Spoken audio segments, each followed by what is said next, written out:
चलिए देखिए समझिएगा। देखिए चैप्टर का आपका नाम है संस्कृत साहित्य लेखिका। लेखिका माने जिसको कवित्री बोलते हैं, है ना। ये चैप्टर है निबंध। क्या है? निबंध। संस्कृत का एक चौथा चैप्टर है। कौन सा चैप्टर है? इससे पहले आपको हम पढ़ाए थे अलस कथा, ठीक है। अभी आपको पढ़ा रहे संस्कृत साहित्य लेखिका। समझिएगा।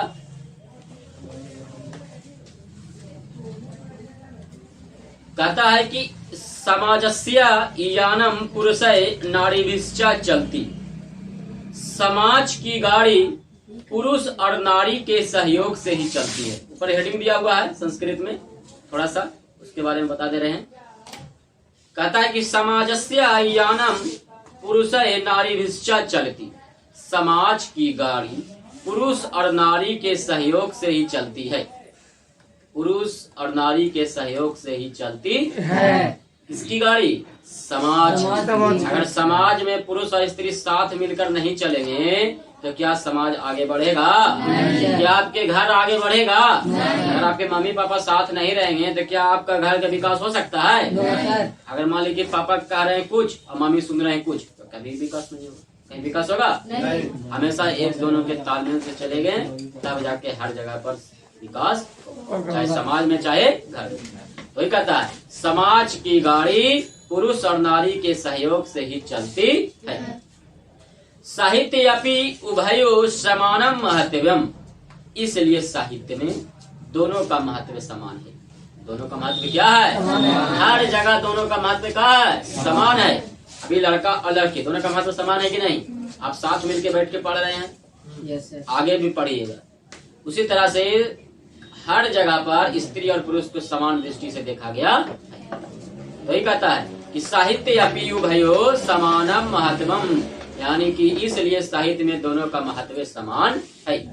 कहता है अधुनाम सर्वभाषेषु साहित्य रचनायाम स्त्रियो अपि तत्परा सन्ति यशश्च लभन्ते। आधुनिक संस्कृत भाषा में, अभी के संस्कृत भाषा में, संस्कृत साहित्य की रचना में स्त्रियां तत्पर रही है। हर चीज की रचना करने में भी स्त्रियां कर रही है, तत्पर रही है।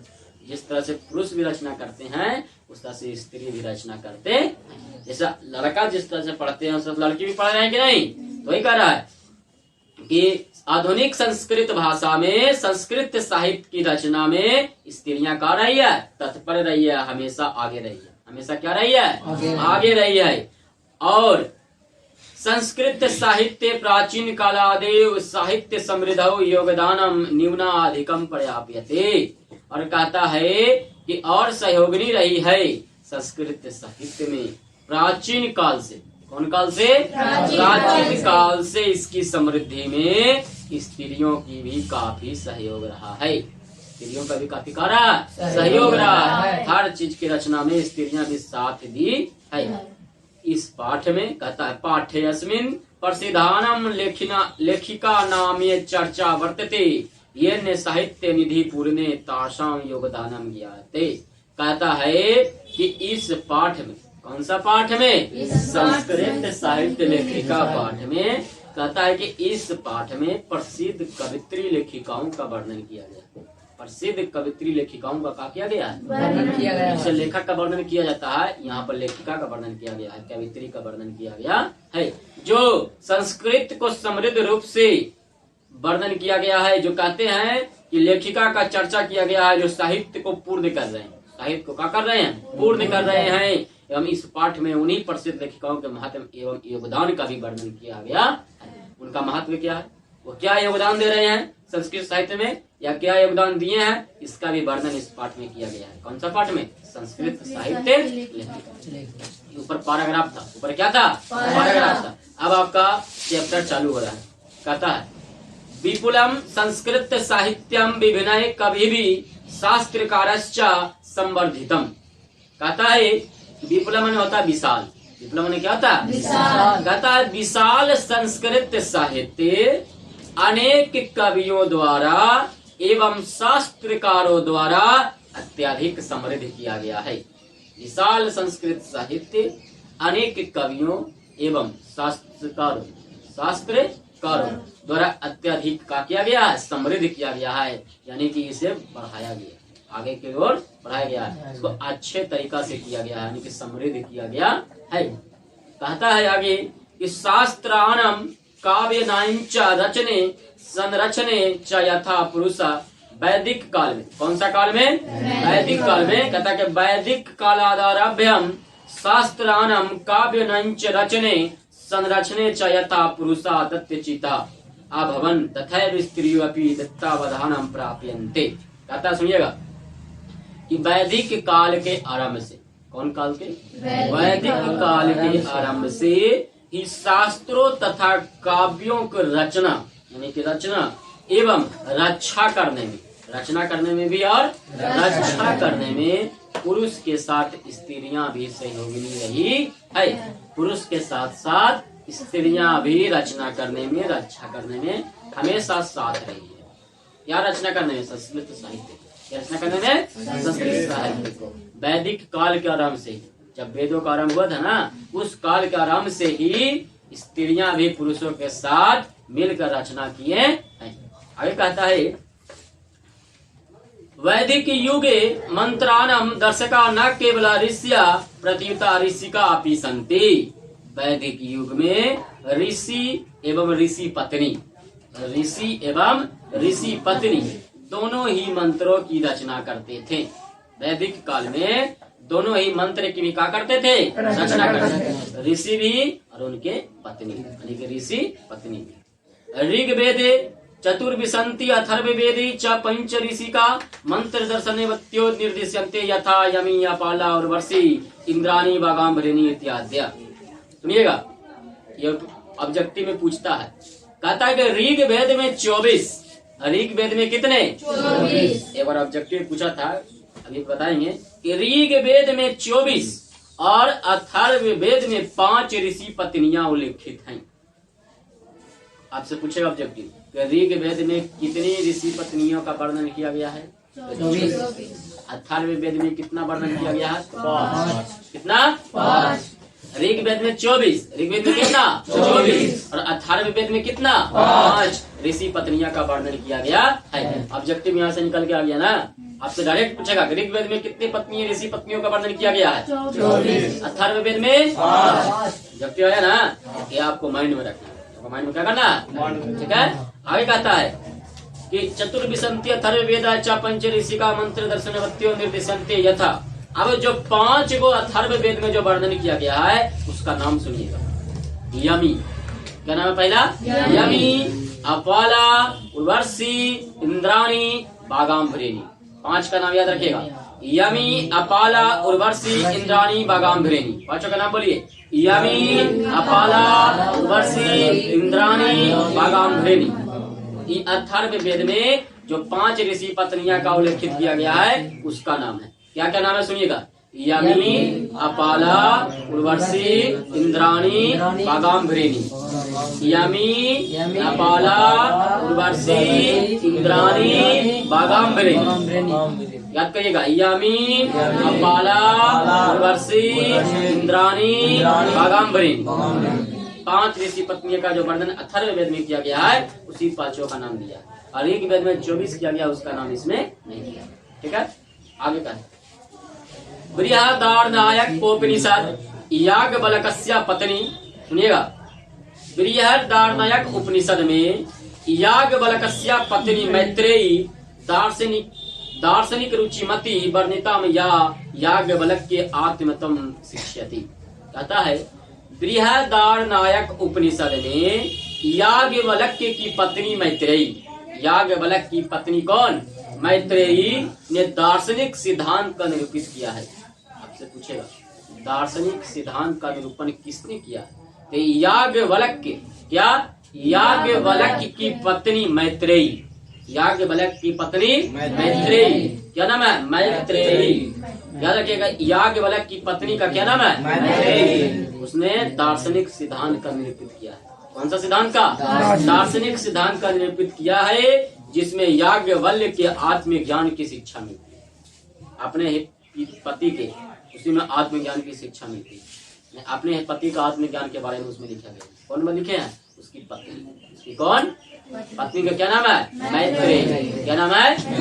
याज्ञवल्क्य की पत्नी का नाम है मैत्रेयी, जो क्या रचना किए हैं? दार्शनिक सिद्धांत का। क्या रचना किए हैं? आगे कहता है, जनकस्या सभायां शास्त्रतार्थ कुशला गार्गी वाचकनवी तिष्ठति स्म। जनक की राजसभा में शास्त्र में प्रांगत, सुनिएगा, जनक की राजसभा में शास्त्र में प्रांगत गार्गी जैसे वक्त्री थी। कौन वक्त्री थी? गार्गी। पहला नाम आया मैत्रेयी, दूसरा नाम आया गार्गी। मैत्रेयी जो थी याज्ञवल्क्य की पत्नी थी। किसकी पत्नी थी? याज्ञवल्क्य की पत्नी थी। आई जो गार्गी है, सुनिएगा, गार्गी जो है जनक की राजसभा में शास्त्र में प्रांगत, शास्त्र में प्रांगत, शास्त्र में क्या? प्रांगत, शास्त्र में प्रांगत। किसकी सभा में? जनक, सीता जी के पिता का क्या नाम था? जनक नाम था ना। देखा था, जनक की राजसभा में शास्त्रार्थ में प्रांगत गार्गी जैसे वक्त्री थी, यानी कि बोलने वाली थी। कौन? गार्गी। कौन थी? गार्गी। अच्छा बताइए, मैत्रेयी जो थी किसकी पत्नी थी? याज्ञवल्क्य की। और गार्गी जो थी जनक की राजसभा की वक्त्री थी, बोलने वाली थी ना, भाषण देने वाली थी। इतना होता है कि अभी जैसे देखते हो ना कि हाँ बीजेपी का वक्ता ही है, भाषण देखते हो टीवी पर देता है कि नहीं? उसी तरह से पहले राज्यसभा में भी होते थे। कोई चीज के बारे में होता था ना, तो उनसे निष्कर्ष किया जाता था, आप इसके बारे में बताइए, आप उस जगह के वक्त्री हैं, बताइए कि आपकी राज्यसभा में क्या चल रहा है। तो जनक की राज्यसभा में कौन थे? गार्गी। कौन थी? गार्गी। आगे कहता है, सुनिएगा, महाभारते अपि जीवन पर्यतनम वेदांत सुलम परायम सुलभाया वर्णनम लभ्यते। महाभारत में भी, सुनिएगा, वेदांत का ज्ञान रखने वाली सुलभा, कौन थी? सुलभा रखने वाली अनेक स्त्रियों का वर्णन किया गया है। तो महाभारत में भी एक स्त्री का वर्णन किया गया जिसका नाम है सुलभा। क्या नाम है? सुलभा या सुलभा। ठीक है, वो महाभारत में थी। कहाँ थी? महाभारत में। आगे कहता है, सुनिएगा, लौकिक संस्कृत साहित्य प्रायेण चत्वारिश तक कवित्रियाणां सार्धशतं पद्यानि स्फुट रूपेण इतस्तो लभ्यन्ते। कहता है लौकिक संस्कृत साहित्य में, कौन संस्कृत साहित्य में? लौकिक संस्कृत साहित्य में प्राय 40 कवित्रियों का 150 पद स्पष्ट रूप से इधर उधर पाए जाते हैं, या 150 पद का वर्णन किया गया। कौन सा संस्कृत साहित्य में? लौकिक संस्कृत साहित्य में 40 कवित्रियों का। कितने कवित्रियों का? 40। ऋग्वेद में 24 था, अथर्ववेद में 5 था। अब लौकिक संस्कृत साहित्य में 40। कितने? 40 कवित्रियों का 150 पद, 150 पद का स्पष्ट रूप से वर्णन किया गया। स्पष्ट रूप से क्या किया गया है? वर्णन किया गया। कितने पद का? 140 पद। कौन से संस्कृत साहित्य में? लौकिक संस्कृत साहित्य में 40 कवित्रियों का 150 पद का वर्णन किया गया है। आगे कहता है, सुनिएगा,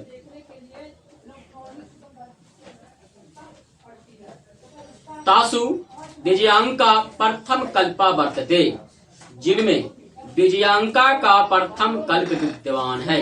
विजयांका, क्या नाम है? विजयांका नाम है आपका, विजयांका।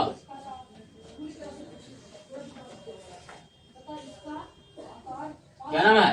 विजयांका। क्या नाम है? विजयांका। तो प्रथम कल्प जो वर्णित है विजयांका का वर्णित है। इसका वर्णित है 40 कवित्रियों का है ना, तो पद वर्णित है 150। तो पहला किसका है? विजयांका का। किसका है? विजयांका। क्या नाम याद रखिएगा? विजयांका का प्रथम कल्प विद्यमान है।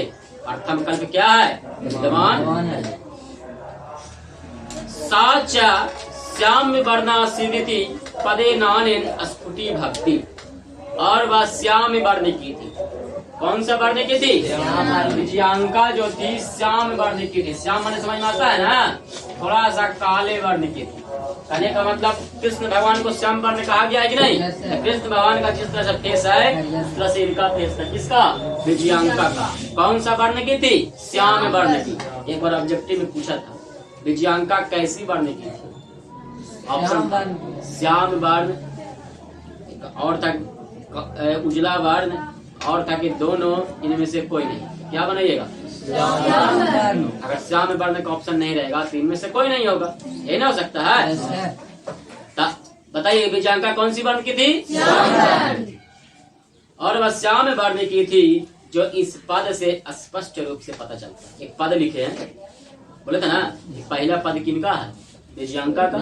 क्या पद लिखे हैं देखिएगा। कहता नीलोत्पलम दल श्यामा विजयांका नाम जानता वृथैव दंडिना प्रयोगतम सर्व शुक्ला सरस्वती।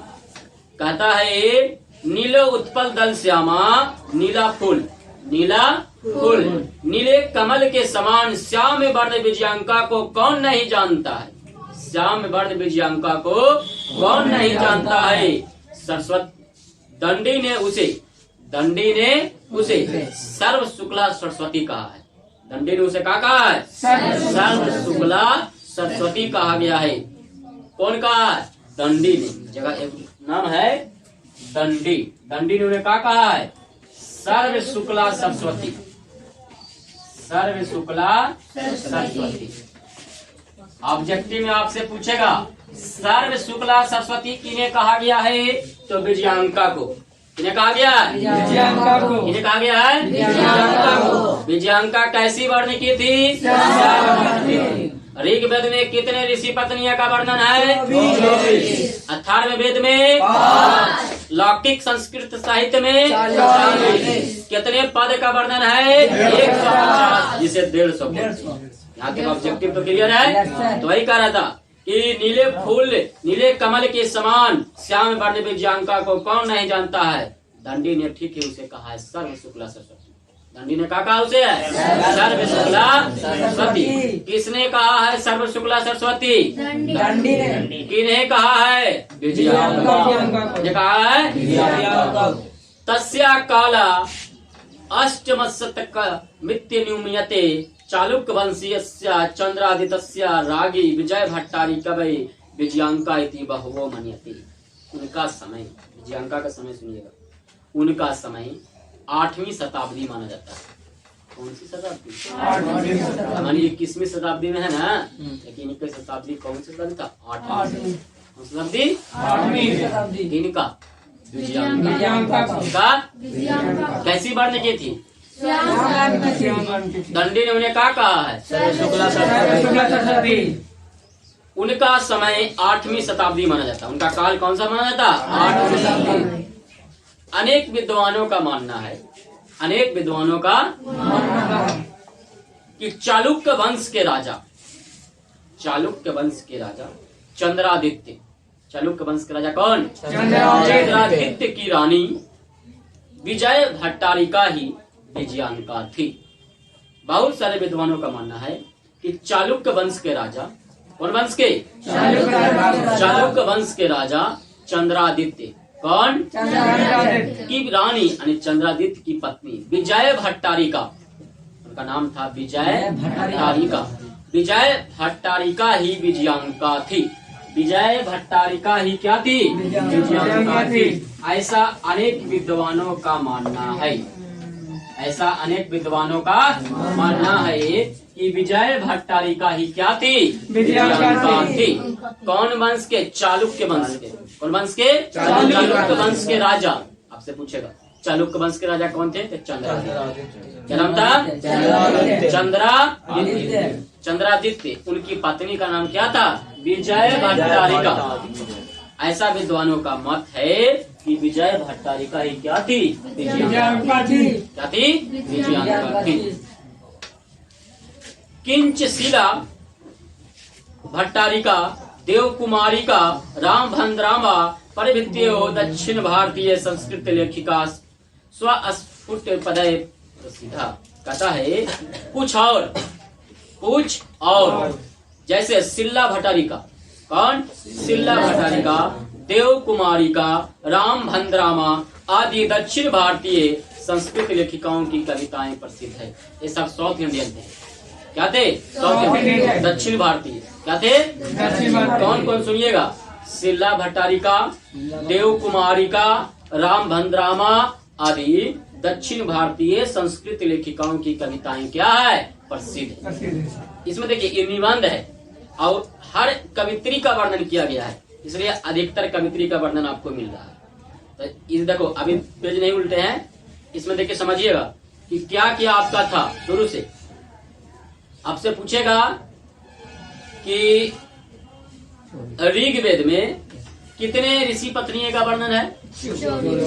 18वें वेद में 5 का नाम है यमी, अपाला, और वर्षी, इंद्राणी, बगाम्भरिणी। वचना में सुनिएगा यमी, अपाला, वर्षी, इंद्राणी, बगाम्भरिणी। कहेगा लौकिक संस्कृत साहित्य में। कौन संस्कृत साहित्य में? लौकिक संस्कृत साहित्य में कितनी कवित्रियों का वर्णन है? 4। और कितना पद का? विजयांका कौन थी? श्याम वर्ण। विजयांका कैसी थी? श्याम वर्ण की थी। कौन सा वर्ण की थी? गांधी ने उन्हें क्या कहा है? ऐसा विद्वानों का मत है कि चालुक्य वंश के राजा चंद्रादित्य की पत्नी विजय भट्टारिका ही क्या थी? ऐसा विद्वानों का मत है। किसका मत है? विद्वानों का मत है। आगे कहता है सुनिएगा, विजयनगर राजस्य नरेशा संस्कृत भाषा संरचनाए कथ प्रयासा आसनीति। सुनिएगा, विजयनगर के राजा, कौन नगर के? विजयनगर के राजा। विजयनगर के राजा ने संस्कृत भाषा की रक्षा के लिए, कौन भाषा की? संस्कृत भाषा की रक्षा के लिए जितना प्रयास किया है वह आपको ज्ञात है। वह आपको ज्ञात है। उनके अंतापुर में यानी उनके राज में, तेसामंतपुर्यपि, उनके राज में, उनके अंतापुर में संस्कृत रचना कुशला राज्यो भवना, उनके अंतापुर में संस्कृत के कुशल रचनाकार हुए। उनके राज्य में, किनके राज्य में? सुनिएगा, विजयनगर के राजाओं, कौन नगर के? विजयनगर के राजाओं के राज्य में, उनके घर में, उनके सभा में, उनके जो आपका जैसे क्या कहता है अंतापुर, यानी कि उनका साम्राज्य में अनेक संस्कृत के कुशल रचनाकार, अनेक संस्कृत के कुशल रचनाकार हुए। कंपन रायस्य चतुर्दशाशतकम रागी गंगा देवी। कंपन राय की पत्नी गंगा देवी। कौन राय के? कंपन राय। सुनिएगा, कंपन राय की रानी गंगा देवी। कंपन राय, कौन राय? कंपन राय।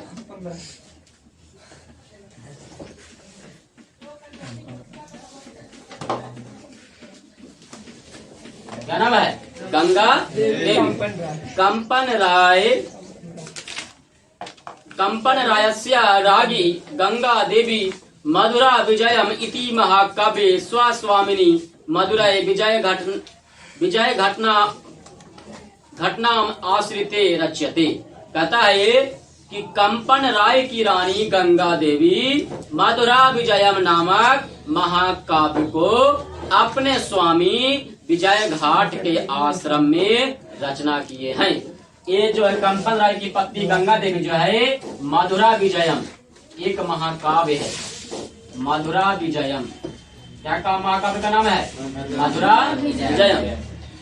मधुरा विजयम महाकाव्य की रचना जो है अपने स्वामी विजय घाट के आश्रम में रचना किए हैं। कौन?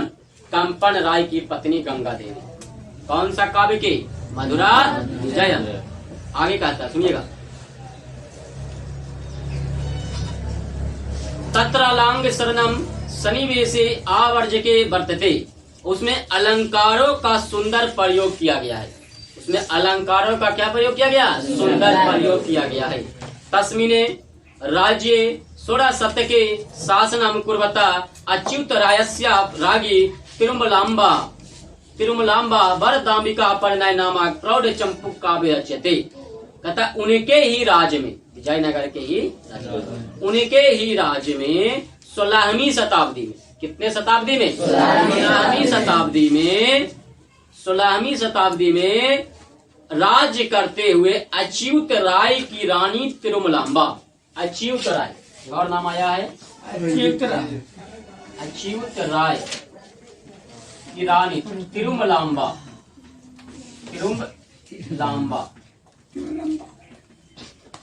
तिरुमलांबा क्या नाम है? तिरुमलांबा। सुनिएगा, तिरुमलांबा वरदाम्बिका परिणय नामक प्रौढ़ चंपुक काव्य की रचना किए हैं। सुनिएगा, 16वीं शताब्दी में राज करते हुए अच्युत राय की रानी तिरुमलांबा ने वरदाम्बिका परिणय नामक विशाल चंपुक काव्य की रचना किए हैं। विशाल चंपुक काव्य की रचना किसने की है? तिरुमलांबा। किसकी पत्नी थी? अच्युत राय। किसकी पत्नी थी? अच्युत राय। तत्र संस्कृत गधस्य छटा समस्त पद्मवल्ली ललित पद विन्यास ने चातीव शोभते। उसमें संस्कृत गद्य की छटा तथा सुंदर पद विन्यास अति रमणीय है। संस्कृत साहित्य प्रयुक्तम दीर्घतम समस्त पदमपि तत्रैव लभ्यते। संस्कृत साहित्य में लंबे समस्त पद का प्रयोग उसी में हुआ। इसमें चंपुक काव्य। इसमें चंपुक काव्य में। अब कहता है आधुनिक काल में। कौन सा काल में? आधुनिक काले संस्कृत लेखिकासु पंडिता क्षमारव। ये बहुत इंपॉर्टेंट है, याद रखिएगा। पंडिता क्षमारव। पंडिता क्षमारव। इनका काल जो है 1890 से 1953 है। 1890 से 1953। सुनिएगा, कहता है आधुनिक काल यानी कि इस समय संस्कृत लेखिकाओं में पंडिता क्षमारव 1890 से 1953 नामधेया विदुषी, नाम की विदुषी अति प्रसिद्ध है। कौन? पंडिता क्षमारव। आधुनिक काल में। कौन सा काल में? आधुनिक काल में पंडिता क्षमारव 1890 से 1953 नाम की विदुषी अति का है प्रसिद्ध है। 1953 तक। कहाँ तक? 1953 तक अति प्रसिद्ध है। तया स्वापितु शंकर पांडुरंग पंडितस्य महतो विदुषु जीवन चरित्रम शंकर चरित्रम इति रचितम। उन्होंने अपने पिता पंडित क्षमारव, उन्होंने अपने पिता पंडित शंकर पांडुरंग, उनके पिता का नाम था पंडित शंकर पांडुरंग की महान विधता तथा जीवन चरित्र पर शंकर चरितम की रचना की है। अपने पिता पांडुरंग पर आधारित एक शंकर चरितम की रचना की है। कौन? पंडिता क्षमारव। उनका काल अवधि क्या है? 1890 से 1953। गांधी दर्शन प्रभाविता सा सत्यग्रहिता मीरा लहरी कथा मुक्तावली विचित्र प्रसिद्ध यात्रा ग्राम ज्योति इत्यादि अनेकों गद्य पद ग्रंथे प्रणीतवती। कहता है गांधी दर्शन से प्रभावित होकर। कौन दर्शन से? गांधी दर्शन से प्रभावित होकर उन्होंने सत्याग्रह गीता, मीरा लहरी, कथा मुक्तावली, विचित्र परिषद, ग्राम ज्योति आदि अनेक गद्य पद ग्रंथों की रचना किए हैं। क्या रचना किया? सुनिएगा, गांधी दर्शन से। कौन दर्शन से? गांधी दर्शन से प्रभावित होकर उन्होंने सत्याग्रह गीता, मीरा लहरी, कथा मुक्तावली, विचित्र परिषद, ग्राम ज्योति आदि अनेक गद्य पद ग्रंथों की क्या किए हैं? रचना किए हैं। वर्तमान काले, वर्तमान समय में। कौन समय में? वर्तमान काले लेखनतासु कवित्रीसु पुष्प दीक्षित बनवाला भवलंकर मिथिलेश कुमारी मिश्र प्रवृत्तियों अनुतम संस्कृत साहित्य पुरयंती। कहता है कि वर्तमान काल में। कौन सा काल में? वर्तमान काल में अनेक लेखन कार्य में संलग्न कवित्रियों में लेखन कार्य में यानी कि लेखन कार्य करने में वर्तमान काल में। कौन काल में? वर्तमान काल में लेखन कार्य में संलग्न कवित्रियों में पुष्प दीक्षित बनवाला। अभी तत्काल में वर्तमान में कौन कौन? सुनिएगा, पुष्प दीक्षित बनवाला, भावलांकर, मिथिलेश कुमारी मिश्र आदि आए दिन संस्कृत साहित्य को पूर्ण करते रहते हैं। ये आपका ये सब्जेक्ट है। सुनिएगा, शुरू से ऑब्जेक्टिव इस पे ध्यान दीजिएगा, ठीक है। मैं इसका ऑब्जेक्टिव ज्यादा इंपॉर्टेंट है। आपसे पूछेगा कि ऋग वेद में कितने ऋषि पत्नियों का वर्णन है? अथर्ववेद में नाम है यमी, अपाला, उर्वशी, इंद्राणी, बागाम्बरिणी।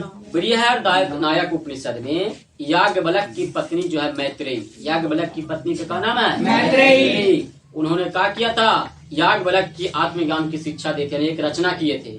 उसके बाद कहता है जनक की राजसभा में कौन वक्त्री थी? तो गार्गी।